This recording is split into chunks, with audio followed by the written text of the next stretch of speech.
All right, good morning, everybody. Rub those morning sleepies from your eyes. Get ready to pay attention like you've never paid attention before.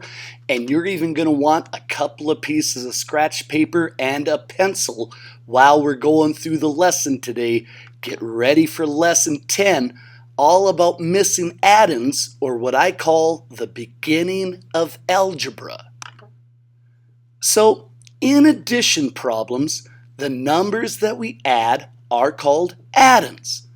The answer to any addition problem is called the sum. This is all review here. 1 plus 2 equals 3. 1 and 2 are addends. 3 is your sum. So any number sentence with an equal sign is sometimes called a equation because it's showing something in some type of combination that equals something else. An equation has to go and show an equal sign.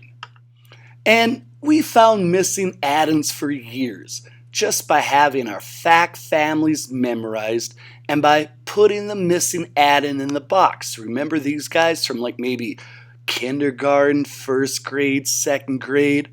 1 plus something equals 3.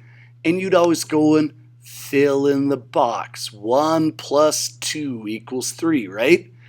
You might not have known it. They're getting you ready to think about algebra by doing this. So this form in the beginning of a type of math called algebra, instead of using a box to fill in, the missing addend, the missing number, is represented by a letter called a variable. Instead of having 1 plus a box equals 3, now in the beginning stages of algebra, they would have 1 plus h. H is your variable. It works just the same as a box. And they're going to want you to figure it out, just like you used to go and put 2 into the box. Well, we got to figure out what h is going to equal. H would equal 2. And I wish it was just that easy, but it's going to be a little bit more involved. When you go and start these, I don't really care if you can get the answer in your head.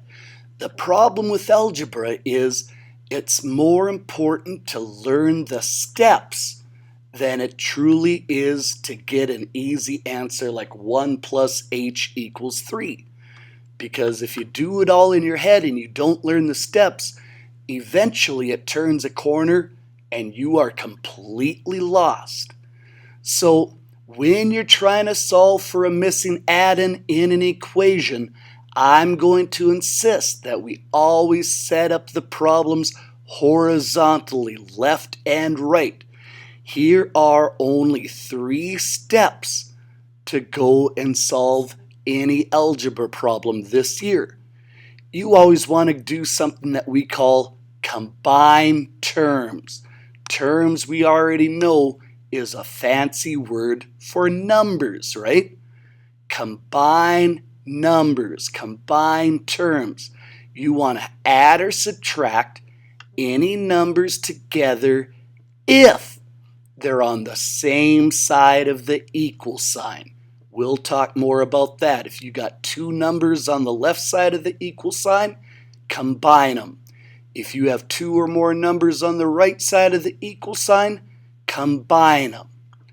Then we're going to do a step that we call isolate the variable. We already said that the variable is the letter. How do you do that? You're going to go and move any numbers on the same side of the equal sign as the variable over to the other side. Then you're going to change the plus sign into minus.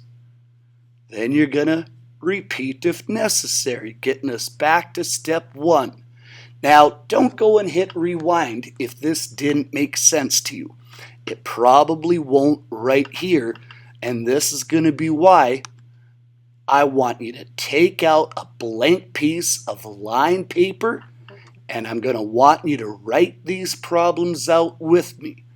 Whatever I write on the screen, I want you to write out on your paper so you get in the habit of setting these problems up correctly.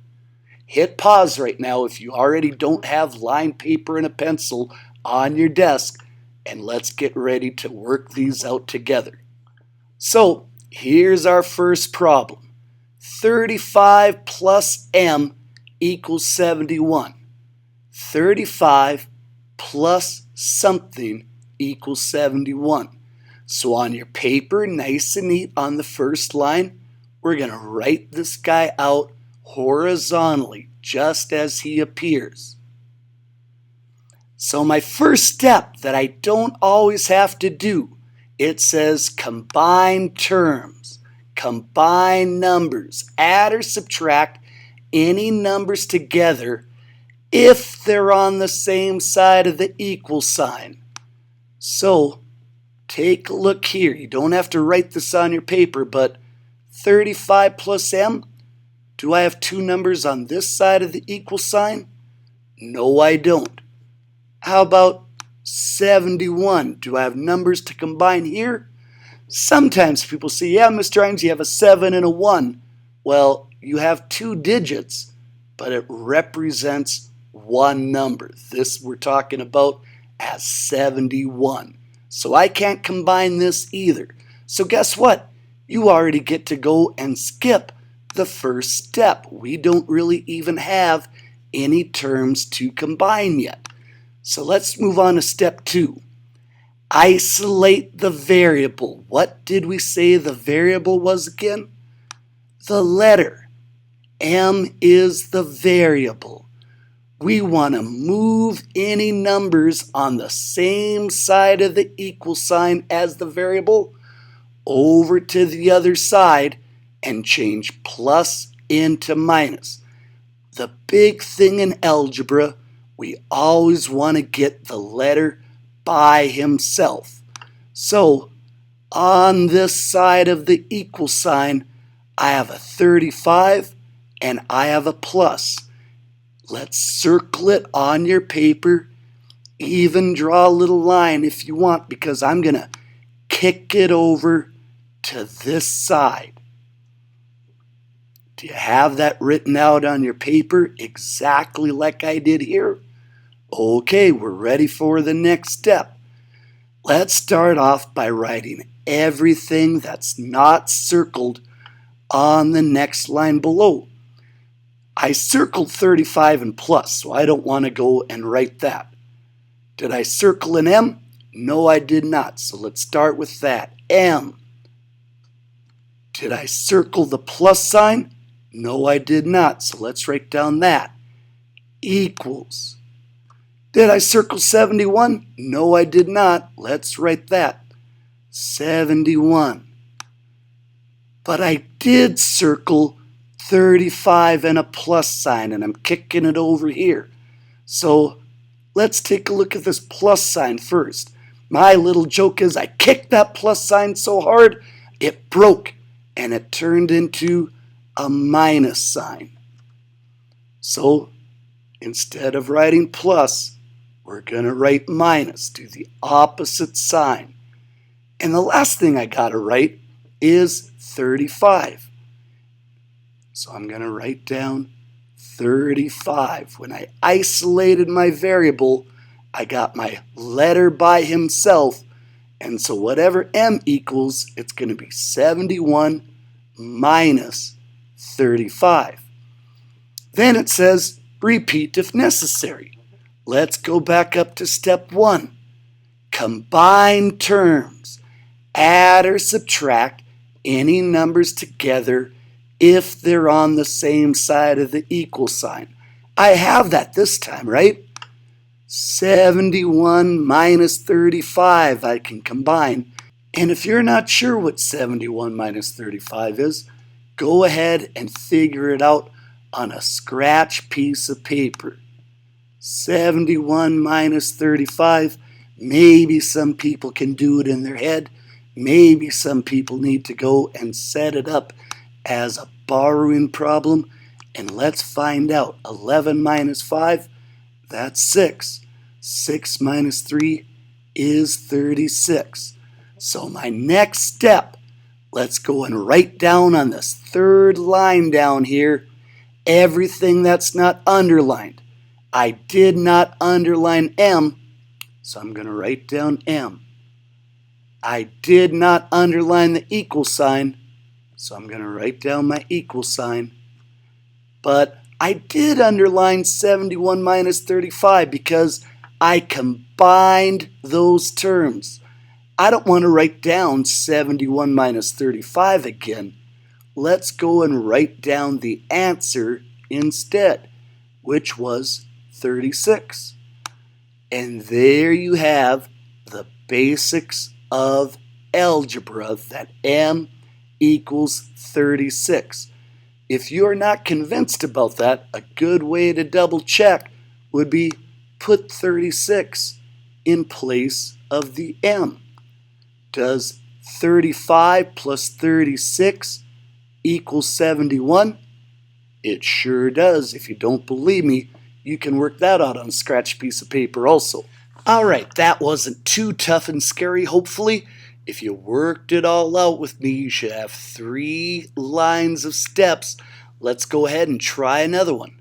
Okay, on your paper, I want you to write down n plus 31 equals 70. We are trying to solve algebraically something plus 31 is 70. And did you write it all down horizontally? Let's go ahead, do the first step. Can I combine terms?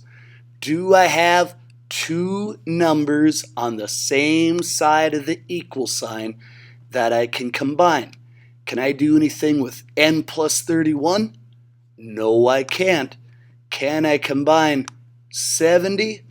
No, I can't. So I can go ahead and skip step 1 this time again. Let's move on to step 2. Isolate the variable. Get the letter by himself. N is your variable.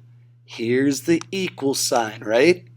I want to go and get everything that's not the letter N on the same side of the equal sign circled, and I'm going to kick it over to the other side.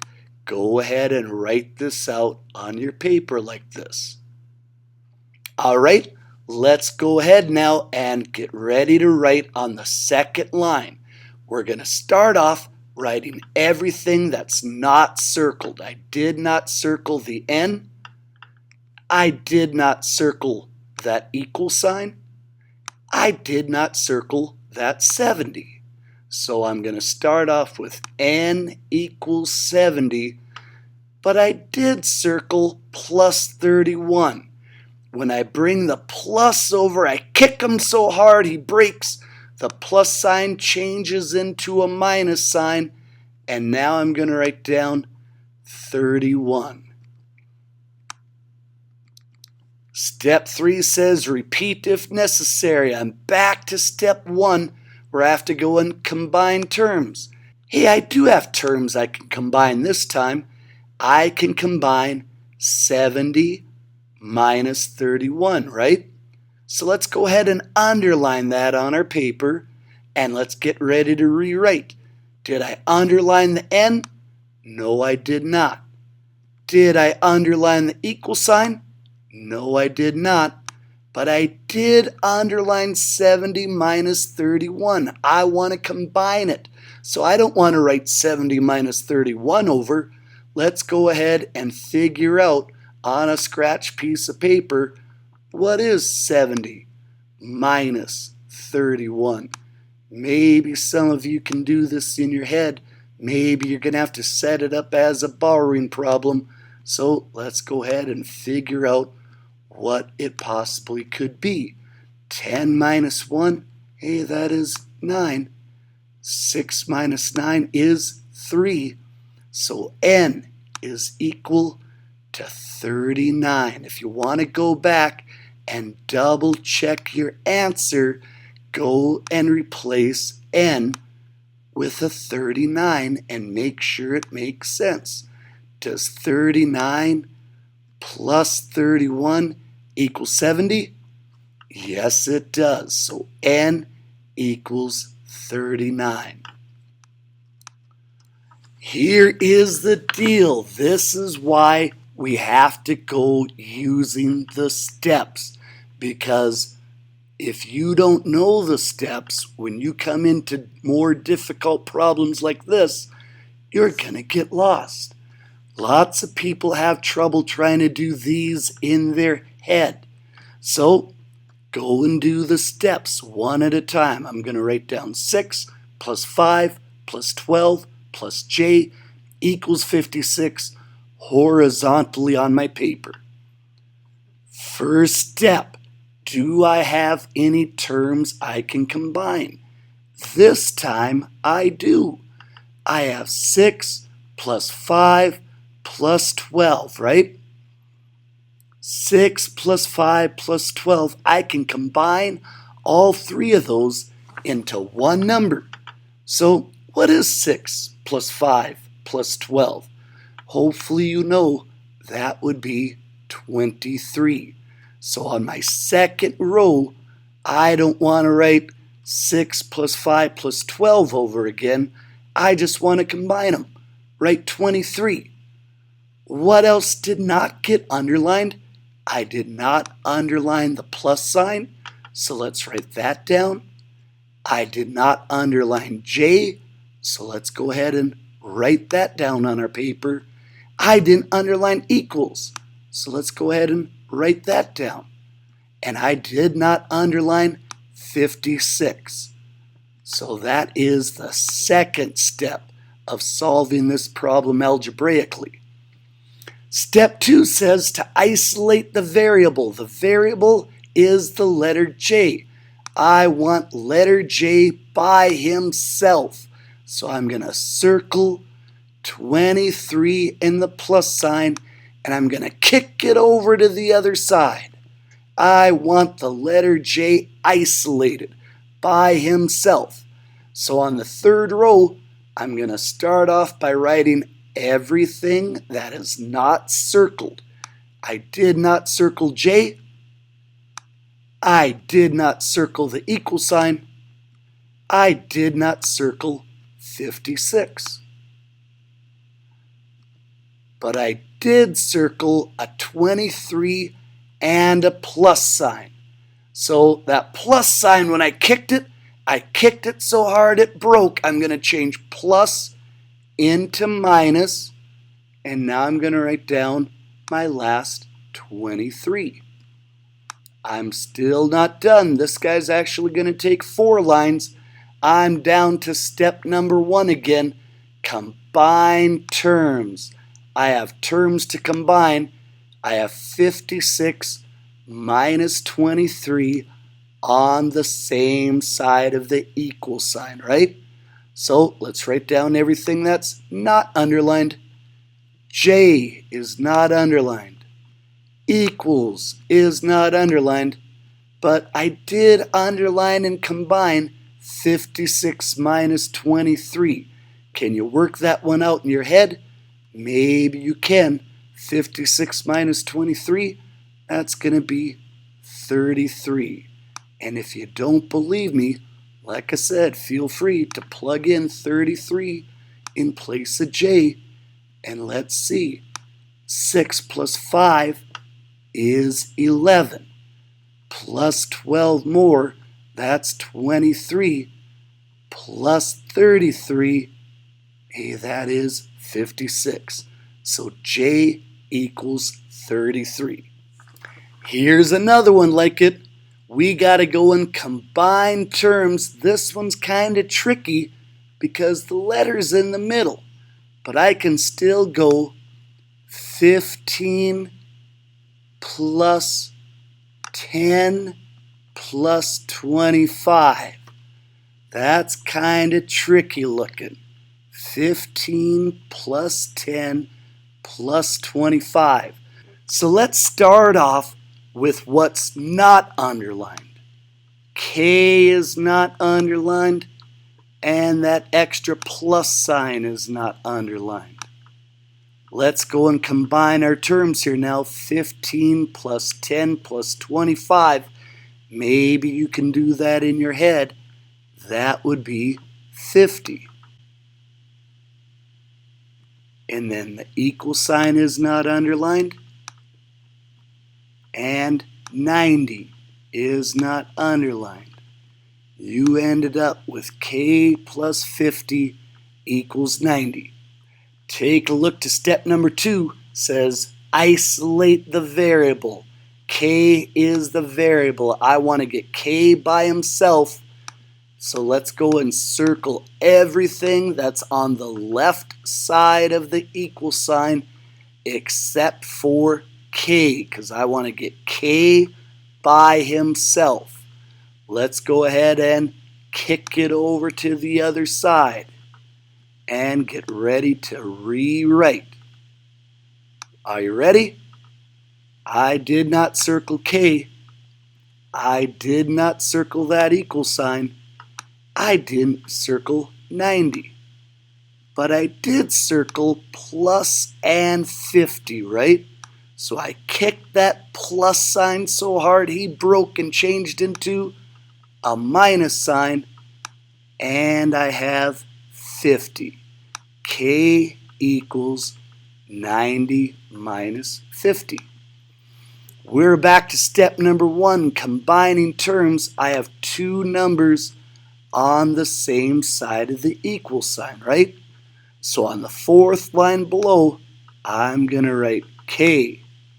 I did not underline equals, so I'm going to write it down. But I am combining 90 minus 50, so I don't want to write that over again. Just go and figure out what is 90 minus 50. Maybe you need a scratch piece of paper. Maybe you can do that mentally. In this case, K is equal to 40. If you don't believe me, plug in 40 in place of K and check it out. 15 plus 40 is 55, plus 10 more is 65, plus 25 more, yep, that does equal 90. Check out this one of those problems that are so simple, kids sometimes trip on them and think they're too hard. Remember, your first step is to combine terms. Do I have terms to combine on the same side of the equal sign here? Yes, I do. I can combine 15 plus 10. A lot of times on those smaller equations, we skip this step, right? But we always want to check to make sure. So let's go ahead and combine them. Instead of writing 15 plus 10 over again, we're going to write just the answer, 25. And then I didn't underline the equal sign, and I did not underline the J. Do I even have to go ahead and isolate the variable? No, J is already isolated. He started off being isolated. He was all by himself at the beginning of this problem. So your answer, 25 equals J, because 15 plus 10 does equal 25, doesn't it? And that, my friends, is the end. You are definitely going to want a scratch piece of paper. Go slow, go careful, and good luck.